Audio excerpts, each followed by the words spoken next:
नमस्कार, मी सागर जोशी. TV9 मराठीमध्ये आपलं स्वागत. आणि सुरुवातीलाच एक महत्त्वाची बातमी आहे. राहुल नार्वेकर यांनी विधानसभा अध्यक्षपदासाठी आपला अर्ज भरला. देवेंद्र फडणवीस आणि एकनाथ शिंदे यांच्या उपस्थितीमध्ये नार्वेकरांनी हा अर्ज भरला आहे. तर विधानसभा अध्यक्षाच्या दालनामध्ये देवेंद्र फडणवीस त्याचबरोबर एकनाथ शिंदे यांच्यासोबत राहुल नार्वेकर पोहोचले आणि राहुल नार्वेकरांनी आता विधानसभा अध्यक्षपदासाठी अर्ज भरला आहे. सत्ताधाऱ्यांकडे मोठ्या प्रमाणामध्ये बहुमत आहे, त्यामुळे आता विरोधक विधानसभा अध्यक्षपदासंदर्भात काही निर्णय घेतात का हे पाहणं महत्त्वाचं आहे. मात्र तत्पूर्वी आपण पाहतोय की राहुल नार्वेकर यांचा विधानसभा अध्यक्षपदासाठी अर्ज दाखल झाला आहे.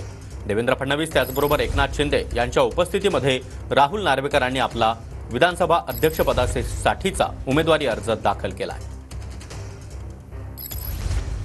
तर ही दृश्य आपण पाहतोय.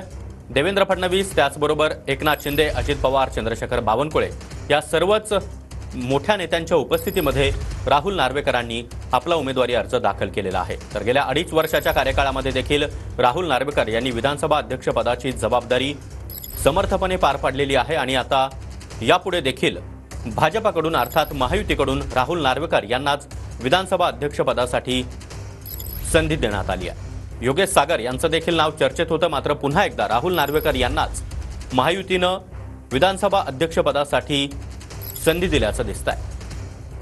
तर मुख्यमंत्री देवेंद्र फडणवीस त्याचबरोबर उपमुख्यमंत्री एकनाथ शिंदे, उपमुख्यमंत्री अजित पवार यांच्या उपस्थितीमध्ये राहुल नार्वेकर यांनी अर्ज भरलेला आहे. तर दुसरीकडे आपण पाहतोय की विरोधी पक्षातील नेत्यांनी देवेंद्र फडणवीस यांची भेट घेतलेली आहे. नाना पटोले, भास्कर जाधव, नितीन राऊत या सर्वच विरोधी पक्षामधील नेत्यांनी देवेंद्र फडणवीस यांच्या दालनामध्ये त्यांची भेट घेतलेली आहे.